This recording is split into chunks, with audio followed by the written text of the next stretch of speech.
For years, tensions between the United States and Venezuela have simmered beneath the surface, often playing out through economic sanctions and political standoffs. But recent developments suggest that this rivalry is shifting into a far more dangerous dimension, one that could draw the Caribbean into a direct military confrontation. What once appeared as an economic and diplomatic dispute is increasingly being played out at sea, raising fears of escalation in a region already under immense political strain. Analysts quoted by The Guardian warned that these maneuvers could reshape the balance of power in Latin America and even bring in new foreign actors with military weight. In recent weeks, American naval forces have intensified their operations in the Caribbean. Washington insists these missions are aimed at dismantling drug trafficking routes that it claims pass through Venezuelan waters.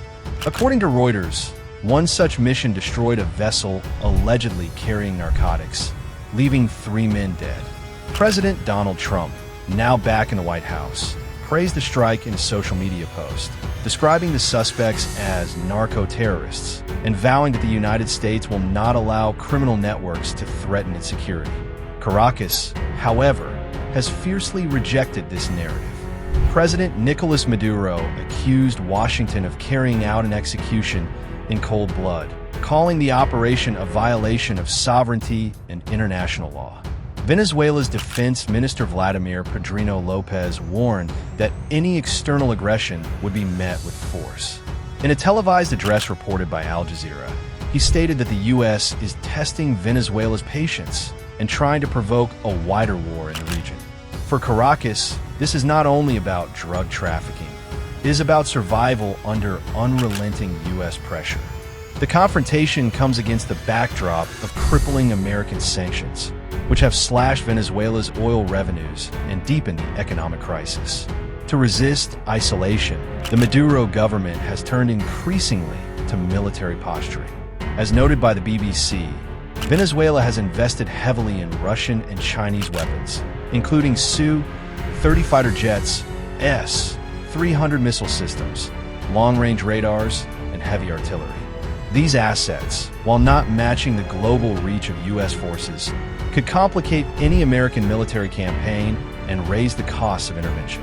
State television in Caracas recently broadcast large-scale naval drills in the Caribbean. Footage showed Venezuelan warships firing anti-ship missiles from La Orquilla Island, a site of symbolic and strategic importance. Standing at the launch site, Maduro declared, "Every inch of our homeland will be defended." Military experts told Reuters that placing missiles near shipping lanes could increase the risks for U.S. naval operations and delay or disrupt their movements in the region. Beyond the military maneuvers, Venezuela is also pushing the battle onto the diplomatic stage. Attorney General Tarek William Saab announced that cases have been filed at the United Nations, accusing Washington of committing crimes against humanity through the use of excessive force against small vessels. He argued that these were not legitimate counter-narcotics actions, but provocations designed to trigger retaliation. Foreign Minister Yvonne Gill echoed this stance at the UN Security Council, accusing Washington of destabilizing Latin America and setting a precedent for unilateral aggression. The United States, for its part, continues to stress that its mission is focused solely on combating drug trafficking.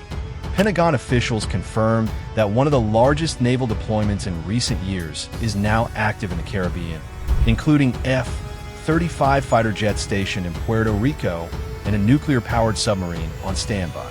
Yet, as France 24 reported, the scale of this mobilization far exceeds what is normally required for drug enforcement, fueling suspicions that Washington is using counter-narcotics as political cover. Many international observers believe that the U.S. is testing the limits of Venezuela's military resolve while keeping the option of deeper intervention open. Analysts told the BBC that Washington's strategy may be aimed at tightening pressure on Maduro to force political concessions or even regime change. For Caracas, such moves are viewed as part of a broader campaign of destabilization, one that echoes decades of U.S. involvement in Latin American politics.